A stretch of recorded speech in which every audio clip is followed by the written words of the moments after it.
everybody. Welcome to another edition of Olympic Minds, Leadership Beyond Limits. I love this title because this is about leaders who want to be the leader of leaders, the visionary of visionaries.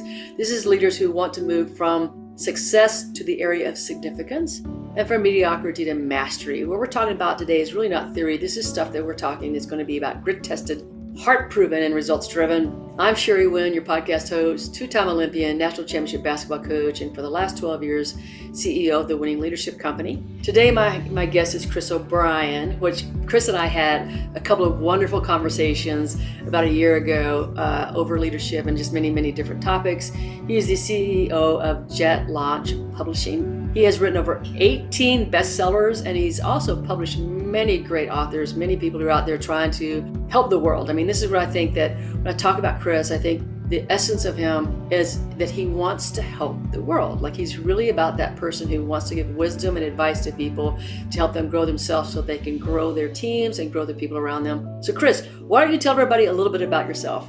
Okay, so I have to keep it super short. The longer you get, the longer this part gets. So I grew up on a small farm in Minnesota, went into the military, and I was a chemical engineer and then a teacher. And for the last 18 years, I've been publishing books. And yeah, like you said, we have published a whole mess of books for a whole mess of people. And, you talk about being proud. The thing that I'm most proud of really, again, is my family.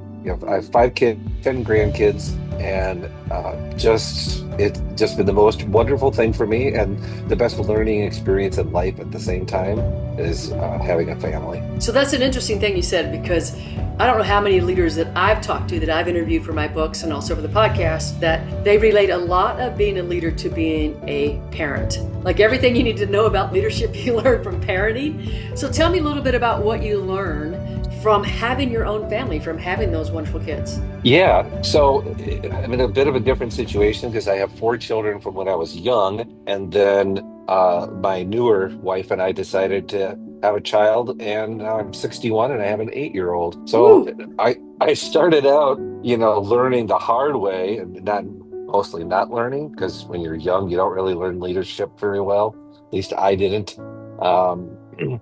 And then you go into the world, and sometimes you get into positions of leadership, which I did. And so I started learning about leadership as, as a thing, because parenting, you don't think of it as leadership. And so then when we had our new child, all of a sudden, all of that experience came back, all of the leadership stuff that I had learned. And then, at this age, having a child, I'm really digging into things. I'm really paying attention to how it's going, what I'm doing, let's just say the overall factor is, how do I not screw up my kid? That's kind of it. And so bringing in all those leadership things that I've learned along the way. And then now as she's getting older, I'm able to pass on some of those lessons orally, or through the books that we read together. When we're young, we know it all. Like, it's so amazing. Like, when we're young, we're like, I've got this, I know it, and we're just like burning down things in front of us, and we're thinking we've got it all. And as we age, we're like, oh crap, I don't know anything. Like, the wiser you get, right? There's that moment. The wiser you get, the more that you know what you don't know, and that's the power of wisdom. So, looking back, what is one thing that you thought you knew, and then you've had to totally change your mind about that? One thing I thought I knew. That's a good one. I think that brings me that it's more of like it's the mindset versus skill set question of which is more important. And what I thought all that mattered is that I had the right skills. Go to college, get the degree, learn how to do stuff, get into the job, they teach you how to do stuff, and you just do stuff and you do it well. And the better you do, then life is grand and everything works out exactly the way you wanted to.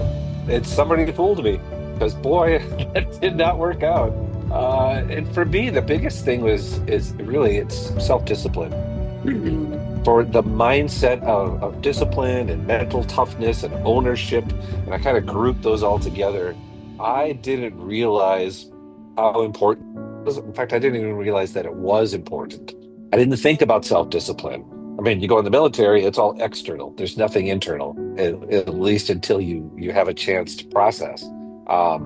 And so those, I thought I was disciplined. So I was in the military. Of course, I'm disciplined. I keep my house clean. I fold my clothes. Of course, I'm disciplined. But there were so many areas of my life that I didn't even realize I wasn't exhibiting or exercising any self-discipline whatsoever.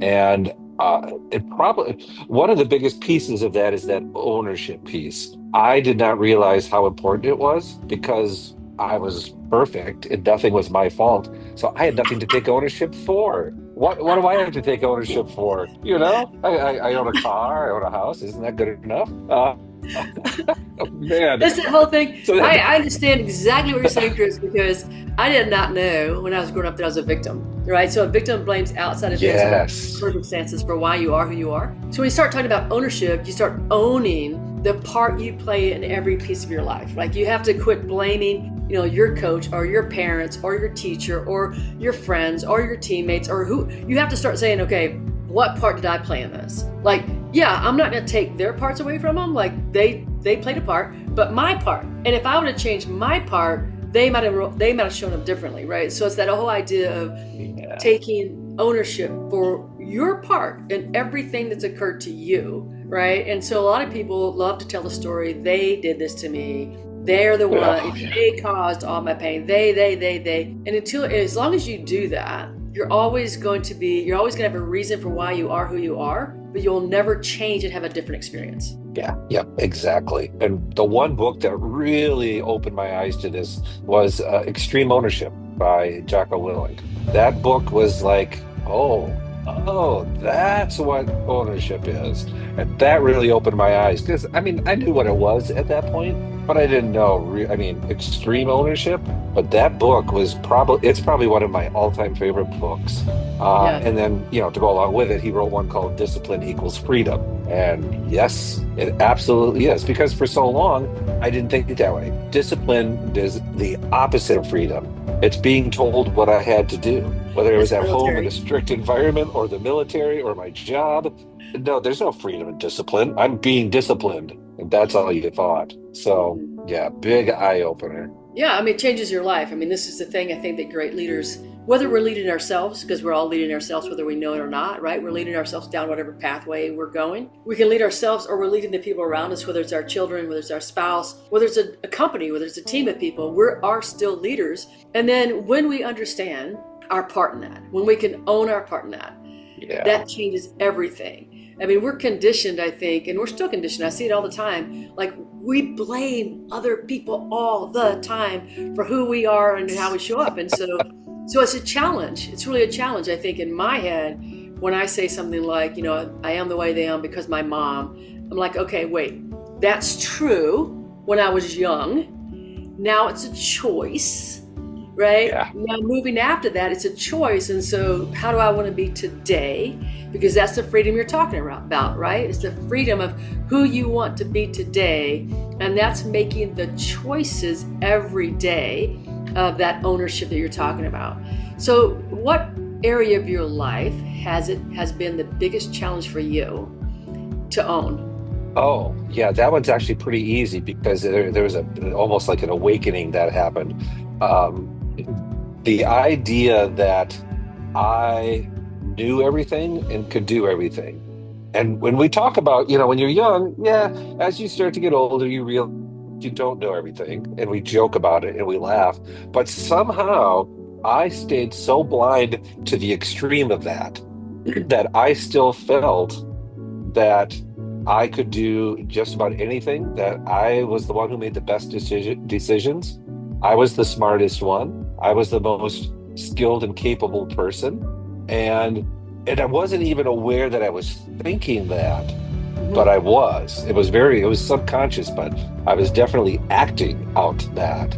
Right. Then something happened that really forced me to look at myself honestly, like to just kind of strip away everything and really look honestly. I'm like, holy cow, you are not at all the person that you have been, the story you've been telling yourself, the picture I've had in my head of who I was as a boss and a parent and a son and a friend, everything.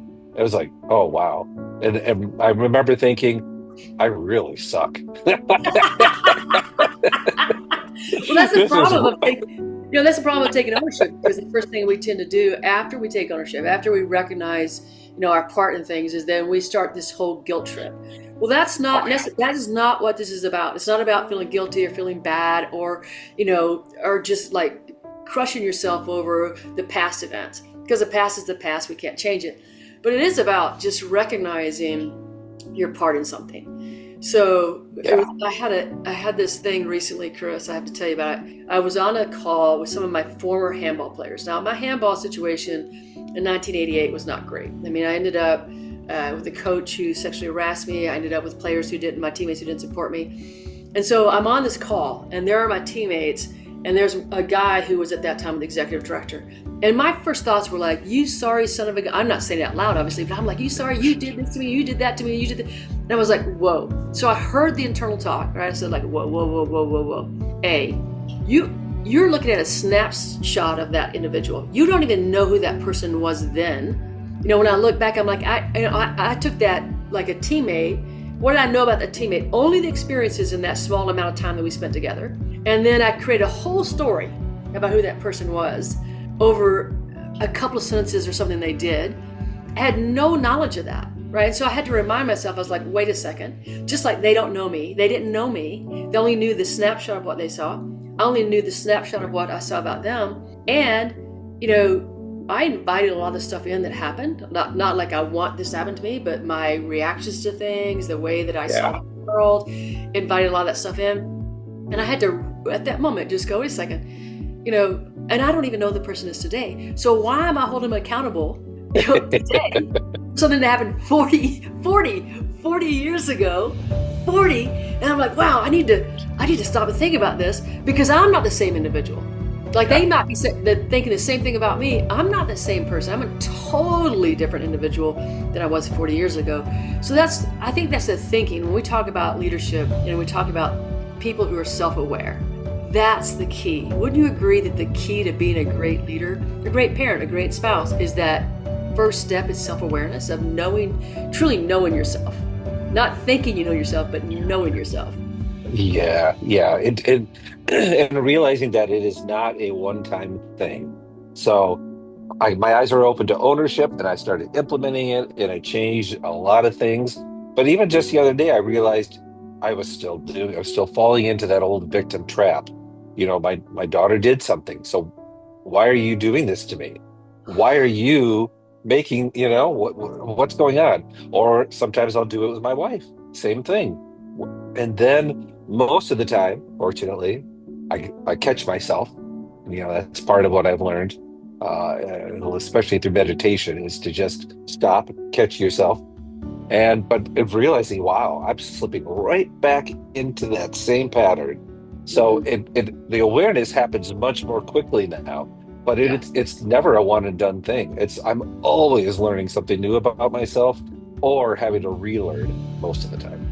Well, I love that you said meditation, because here's what I think. I've been asking a lot of leaders recently, interviewing for my next book on resilience. And I ask a lot of leaders, like, what kind of habits do you have to help you, like the daily habits that you have that helps you show up in your best form, right? And so meditation is one of mine, and you just talked about it. So tell us a little bit about, why did you start meditating? What changes have you seen with meditation? And why do you keep doing it? Yeah, so the meditation is part of it. I will say, for me, because of my beliefs, prayer and, time in the Bible, and meditation. And my prayer and meditation are sometimes mixed. But the idea for me of the meditation is, and I do have, the Zen Buddhist background. There is a lot of experience in there. By the way, Buddhism and Christianity are not exclusive to each other, and they both have helped me in both walks. But with the meditation, the biggest thing that it has helped me to do, well, it's two big things. One is focus. It has helped me because that's mostly what I do during my meditation. I'm focusing on my breathing, or I'm focusing, or I'll pick something, or sometimes I'll just pay attention to the sounds that are coming in, and doing that without putting on the labels. Right. I've tried all sorts of different meditation, but the one I like the most is what I think people classically think of as, your eyes half closed and you're quiet and you're not, you're letting your thoughts go. And that's why the focus helps so much, is because it helps you but what you learn at the same time is that, again, the ability to step back. You learn to take a pause before you react, and you eventually learn to take a pause before you even feel a reaction. And that doesn't happen all the time by any means. But there are plenty of times now if something happens and I think in the past, I would have reacted emotionally to this. And boy, did I have a big mouth. Well, I still do. But but that ability, just that one thing, because it affects everything in your life. Having a trouble in business, or you're dealing with a difficult customer, or anything you deal with, if you learn in meditation, I found to be probably the best tool to learn that process. You can just stop and step back and look at yourself. Be the observer, look at yourself, and then usually the right answer, the right action, the next right thing happens. You don't even really have to think too hard. All of a sudden it's like, oh, this is how I need to handle this. Yeah, I love that idea. I love that idea of meditation. Because meditation for me has been, like you just said, one of the things is you recognize your thoughts. You hear your thoughts, and then the next biggest thing is you recognize you can let them go. Yeah, you're not a victim. To live in the thought, right? And so it's the process of that mindfulness of a story comes in, and then we can either dive into the story and play with it, which a lot of people do, or you can just go, hey, you know what? I'm just gonna let this go. I'm gonna focus back. Because I am not my thoughts. Right. I'm gonna let this go. I'm gonna choose to let it go. I'm gonna go back to whatever you're doing, breathing, or you're listening to something, or whatever it is you're doing, you can go back. And so what it teaches us is that we don't have to let our thoughts control us. I mean, it really does that. And so that's the calming piece, because even if you're in the midst of a battle, like, you're having a conversation and all of a sudden you want to prove the other person wrong, which is what you shouldn't be doing, right? But you're all into and then you realize, oh, like, there's another way to do this. I don't have to be there. And you're in the moment of recognizing, like you were talking about, you're the observer. So you're there, but you're also observing yourself doing the thing that you're doing, right? And I think I had a really hard time. And if you can observe yourself, you can control yourself. There you go. And I had a really hard time with that concept initially. Like, you're the observer. I'm like, but I can't be the observer. I am the person that I am. Yeah. But there is something where you can step outside yourself and watch what you're doing and recognize it. And then from that perspective, it's easier to change it. And I think that's the key for great leaders, is that they don't get, I'm going to say the word ego, they don't get carried away with their ego. So to me, ego is that insecurity, it's that pride piece, it's the thing that drives us to be needy, to be validated. When I talk about ego, that's what I'm talking about. And I think that great leaders have learned not to let their ego lead them, right? And so So in the learning of that, like, there's a lot of different ways to learn it, but for me, it was meditation. Well, how else can you learn that? I mean, you talked about Buddhism, you talked about Christianity. Where else did you learn that concept? I think the first step in it was realizing that I was doing something I wasn't proud of, and asking myself, what are you doing? And it was when I did that, I didn't think of it in those terms, because I didn't even know the terms at the time. But I was becoming the observer. I was stepping back. I was taking a pause. So, even if you haven't done meditation, you haven't learned how to step back, even if you can step back afterward. So you did something, be aware that you're not comfortable with what you did. And then ask yourself, what should I have done differently? And just starting to be more aware and cognizant of what's going on in your conversations and your actions and things, the stuff that you want to be able to control. So it's realizing that you're not really in control, or at least you weren't in control in that situation, and then practicing and not beating yourself up over it. Even the people who've done meditation, it takes a lot of work. It does take work. So how big a part have books played in your world? I mean, you have written books, you have published books, you've helped people like kind of brand their book, whatever you're talking about. How big a part, like the reading books and gaining knowledge, right? How big a part has that played in just becoming like the human being that you're now proud of? It's been huge, actually, and it goes, I mean, all the way back to childhood. I was always an avid reader. I love spending time in the library. I checked out more books in our school library than anybody else. And on the fiction side of things, it really made me aware of what might I be able to do or become. Because I'd read these stories and I'd pretend I was that person. I would Oh, pretend that I was having those experiences. You get immersed in it.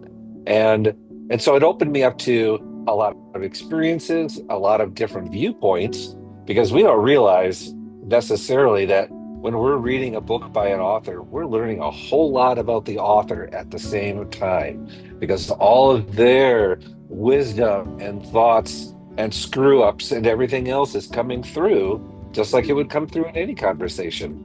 right. So I learned a lot about different viewpoints and really kind of just, broadened my horizon in that sense.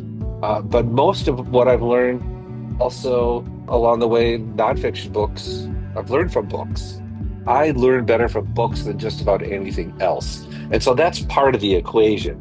I don't hold on to things that I hear nearly as well as what I read. That just kind of goes internally. So yeah, books have been huge. And it's funny because when I was a chemical engineer, I worked in the paper industry. And now that I'm in this field, it's like, wow, you're still in the same field. Only now you're putting this stuff on the paper. Well, you've had, I mean, we think about books. And so if you could take a guess, because I'm interested in people that have that, like that wisdom, the knowledge, the things that other people seem to not. How many books do you think you've read in your lifetime? Like just, how many books would you read in a year, for example? So give us a yearly thing first. How many books do you think you read in a year? I would say, and I read at least an hour at night fiction just to fall asleep. Yeah. So that gets me a whole lot more reading. But probably, I'd say easily 100 a year between the fiction and the nonfiction. Wow. And again, it's just because. Or I go on long trips a lot, and so I'll listen to audiobooks. Yeah. One of my recent favorites, both in subject and title, is The Road Less by Ken Cunningham. It's a great business book. Oh my goodness. But so probably over my lifetime, if I think on it, maybe I'd guess 5,000. Wow. Somewhere in there. Wow. Yeah, because there's a difference between I read a stat before, and I don't know if it's still true, but there was a stat a while ago that said, leaders, your top leaders. So we're talking about C-suite executives, anybody who's above middle management, average reading about 60 books a year, right? So you know why they are where they are, whether they listen to them now or they read them, they're constantly feeding themselves new information, right? They are looking for that new edge or that new thing. Or for me, when I read a book, sometimes it's about remembering or seeing it in a different light or recognizing for the first time, like I've read something like 10 times and now I finally go, I've got it. So it's that beauty. Right? It's that beauty of the book that's still there. And so for older people, like I'm going to say I'm older people, is that I still love the touch, right? I mean, I do listen to audible books, but I love the touch and feel of the book. It's still that tactile connection to a book that really brings it home to me. And like you, I read fiction and nonfiction so that you get all, and nonfiction can be phenomenal in some of the things that it brings forth, right? And some of those philosophies and belief systems that it brings back into you that are oftentimes in your nonfiction books. So that combination of the two is what really moves us forward. So if you were talking to a leader and you were just saying to them, look, man, here's the top 3 books you should read. What books would you tell them that they need to read? And one more thing I want to add to that. Well, one, there's the saying, great leaders are great readers. And two, never mind, it just poof, went right out the door. Well, the first one was good Oh, I know enough. what it was. The second one was I purposely, not all the time, but sometimes I will read a book that I don't like. I read the description and I'm like, this isn't the way I think. This isn't the way I feel about things. This is, and then it's like, that's like a sign to me that maybe you should read it. Just be open, or don't be open, but just read it, because then that's going to get in your head.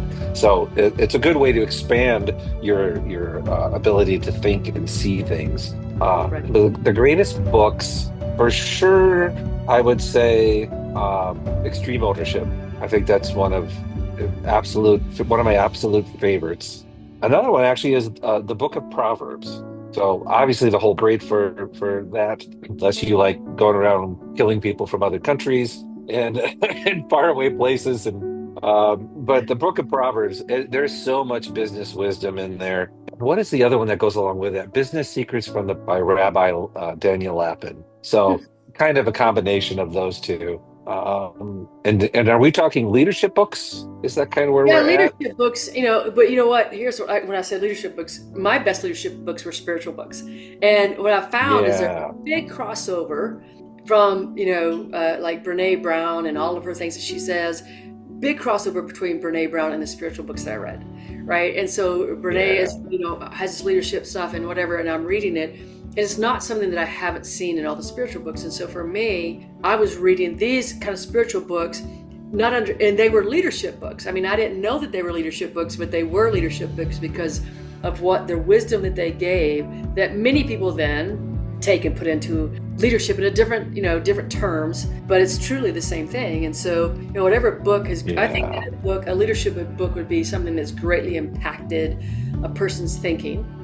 So that because for me, the greatest leaders are those people that are really self-aware. The people understand who they are, understand what they need to work on, understand their weaknesses, understand their strengths, and understand, like in the middle of a conversation, if you're a great leader and you're going down the wrong path, you can say, you know what?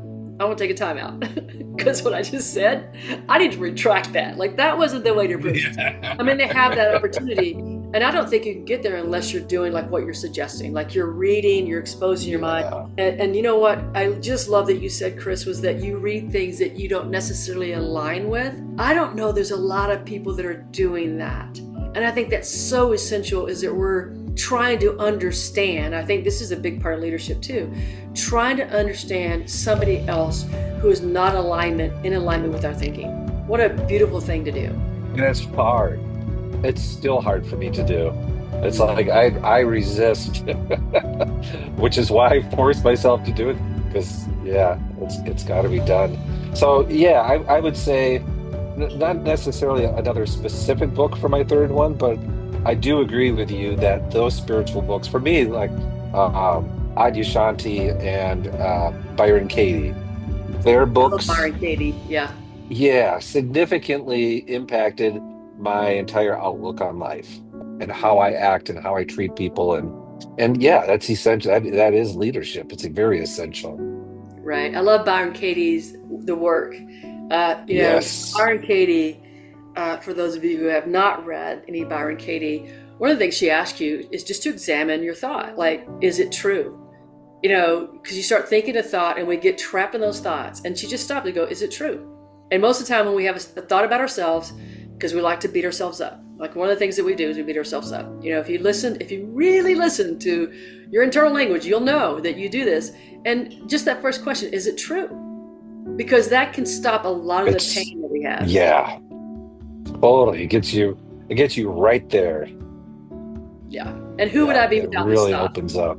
Like, I love that. Who would I be without this thought? Yes. Right? I mean, because I was just trying to think of what those questions were, but yeah, they're so good. Yeah. There's four of them, and I think the first one is it true? And then do I know with absolute 100% certainty, is it true? What do I feel like when I think this thought? Right? So what does that thought make me feel like? And then who would I be without this thought? I didn't really word it exactly, but it's pretty close. But I think about that. Yeah, that's very close. Yeah, because what we do to ourselves And I just think of this as leaders because, look, leaders are people. Sometimes we elevate them to think that they're not, but they're people. And the thoughts you think are who you become and how you act, right? And so if we have a thought that is a negative thought, and we all do, like, the hammers, and we keep telling a story, if we just stop and pull back, is this true? Because we don't know. Even if you just ask that question, just that one alone. Yeah. Yeah. Yeah.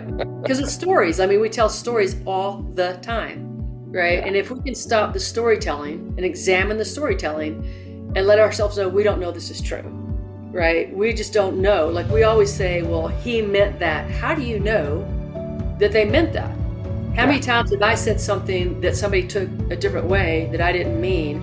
But we take that and then how much pain do we give ourselves, right? And when we give ourselves pain, like one of the things that people know is that hurt people hurt, right? So if you're a leader and you know this, that hurt people hurt, and you can stop and examine your thoughts before you get crazy on them, because if you're hurt, you're going to say something to one of your team members, your spouse, your child, because you're in the hurting phase. If you can stop that, you show up so much differently. Yeah, Wayne Dyer, took me a second.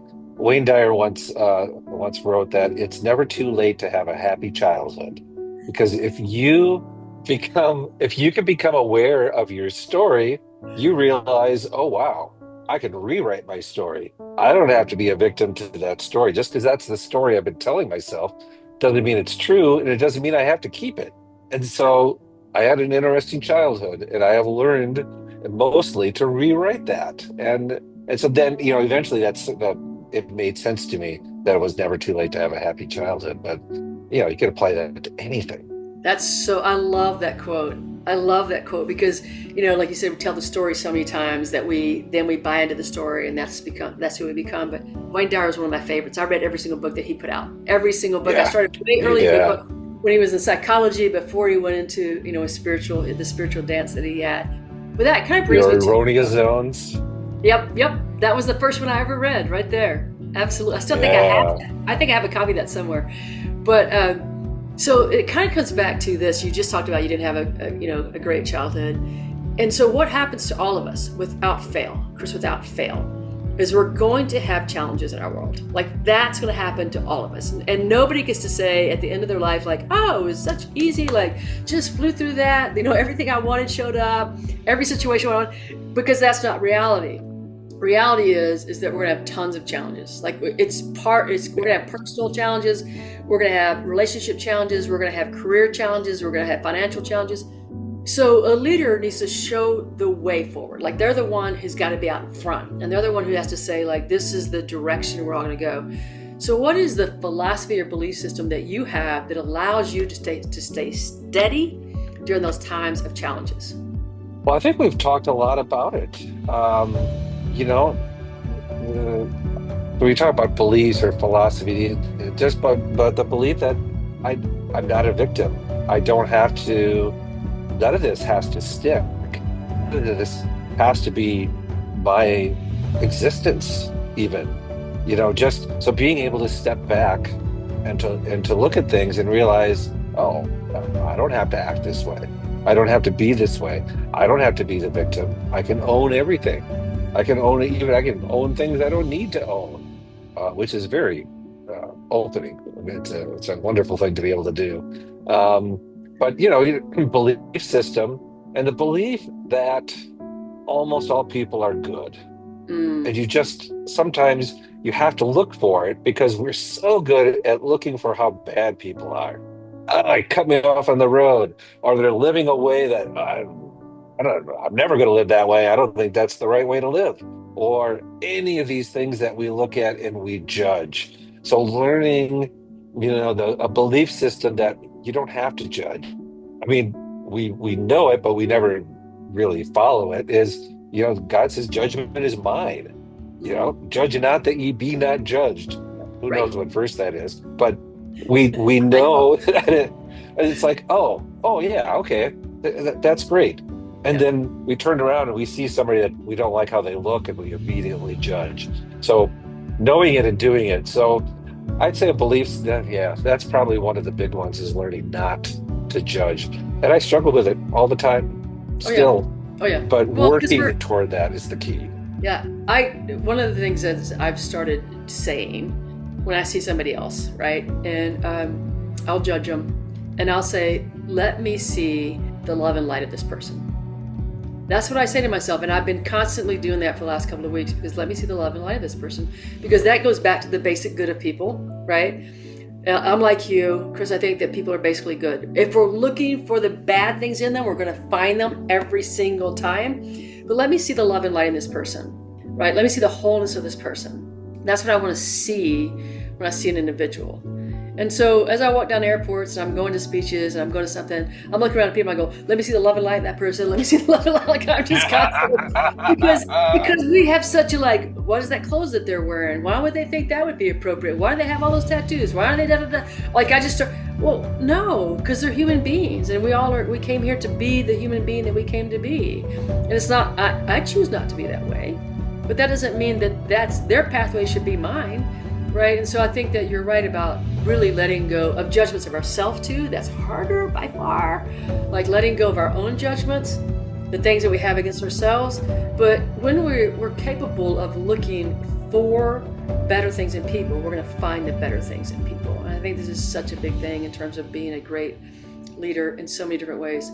So Chris, so there's something I haven't asked you that you would like to share with people. What would that be? Oh, gosh. No, I think we've done a really good job of covering the most important things. I prepared for this interview and I thought a lot about, all these different areas of leadership. Well, the one thing is, leadership without limits. I liked that question of what does that mean to me? Mm-hmm. And I struggled with it at first. And at first I thought, that's a dumb saying. What do you mean leadership without limits? It sounds cool, but what does it mean? So okay. Stop. Step back. Think about it. And so I thought about it, and then of course, it just kind of came to me right away. To me, it's not, we focus on leadership at work. That is like, because that's the context that we most often hear about it. We think of it in terms of work, whether it's the military or business or sports, but we're always thinking in those terms. And so leadership without limits to me is thinking about how to be a leader in situations that don't necessarily, I won't say require, but we don't think about being a leader. For example, being a leader as a son. How can I be a leader as a son? How can I be a leader when I'm in an event and nobody even knows who I am? How can I act like a leader and how can I be a leader? So it got me, and then I just kind of got off in this tangent of thinking, how can I be a leader when that jerk is cutting me off on the road and I just want to punch his lights out? And there's just, every situation in your life, I think there's an opportunity to act, think, and be a leader. And Right. even if you think, well, I'm not a leader yet, or I need to learn, no, that's okay. You'll always be learning. But in that situation, with what you currently know, just ask yourself, how can I be a leader in this situation? Absolutely. I think, you just said that. I just reminded me, I was at a grocery store and there was a guy in front of me, and in front of him was a lady in like one of those riding scooters. She obviously couldn't stand up. She's really struggling. She's trying to get herself out of the basket onto the conveyor belt. And I just walked around the guy and I said, do you mind if I help you? Like, I'd really love to help you. She said, oh, I love that. And so I unloaded all of her stuff. And then the guy turns around and looks at me and goes, that was really a nice thing that you did. So to me, that's the moment, right? I was leading in that moment. Yes. Because the guy between us saw that. And I'll bet you, like, I don't know, but I will bet you that he then took that and he's going to use that and pay it forward, right? So we talk about leadership without limits. It's every opportunity that we have to show up differently, to show up in a kind way, to be compassionate, to be empathetic. I think that's the way. So Chris, tell people, like, how can they find you? How can they, if they want to get a book out there, and I know you're the guy, how would they contact you? Or if they want to read one of your books, where would they find you? What's the best method to find you? Really just my website, jetlaunch.net, JET launch, It's kept it simple. But jetlaunch.net, I'd say really everything's on there.